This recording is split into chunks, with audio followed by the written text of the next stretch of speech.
இங்க நம்ம ஹீரோயினை போலீஸ் அரெஸ்ட் பண்றாங்க. ஹீரோவோட அம்மா போலீஸ் கிட்ட பேசி அவங்க 2 பேரையும் ரிலீஸ் பண்ணி கூட்டிட்டு போறாங்க. அதுக்கப்புறம் அந்த ஹோட்டல் ஓனர் கிட்ட போய் சண்டை போட்டு அவங்களோட திங்ஸையும் வாங்கிட்டு வராங்க. ஹீரோவோட அம்மா அவங்க 2 பேரையும் ஊருக்கு கூட்டு வராங்க. ஹீரோயின் அதுக்கப்புறம் ஸ்கூல்ல இருந்தே அனுப்பிச்சிடுறாங்க. ஹீரோயின் ரொம்ப வெக்ஸ் ஆகி அவங்க புக்கெல்லாம் தூக்கி போட்டு எரிக்க ஆரம்பிச்சிடுறாங்க. ஹீரோயினோட சித்தப்பா கிட்ட போய் பொண்ணு கேட்கறாரு. சரி, நான் உனக்கு கல்யாணம் பண்ணி தரேன், நீ உங்க அப்பா அம்மா கூட்டு வரேன்னு சொல்றாரு. ஆனா ஹீரோவோட அம்மாவும் பாட்டி சேர்ந்து அவங்கள பிரிக்கிறதுக்கு பிளான் பண்ணிட்டு இருக்காங்க. அடுத்த நாள் போய் ஹீரோயின் கிட்ட, நீ அவனை கல்யாணம் பண்ணிட்டா அவனால அத்லட் ஆக முடியாது, அதனால நீ அவனை விட்டு பிரிஞ்சிருன்னு சொல்றாங்க. உடனே ஹீரோயினும் வேற வழி இல்லாம சரின்னு சொல்லி அவங்களுக்கு வாக்கு கொடுத்துட்றாங்க. அடுத்த நாள் ஹீரோயினோட சித்தப்பா பார்க்க ஹீரோ வராரு. ஹீரோயின் சொல்றாங்க, எனக்கு உன்னை கல்யாணம் பண்ணிக்க இஷ்டம் இல்ல, நான் ஒரு பெரிய பணக்காரனை தான் கல்யாணம் பண்ணிக்க விரும்புறேன், நீ இனிமே என்னை பார்க்க வரான்னு சொல்லி திட்டி வெளியே அனுப்பிடுறாங்க.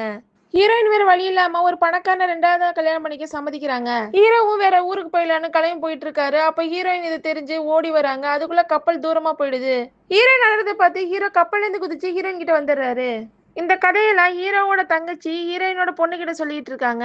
மறுபடியும் பிளாஷ்பேக் காட்டுறாங்க. அதுல ஹீரோயினுக்கு ஒரு பெண் குழந்தை பிறக்குது. கடைசியா ஹீரோயினும் கல்யாணம் பண்ணிக்கிறாங்க.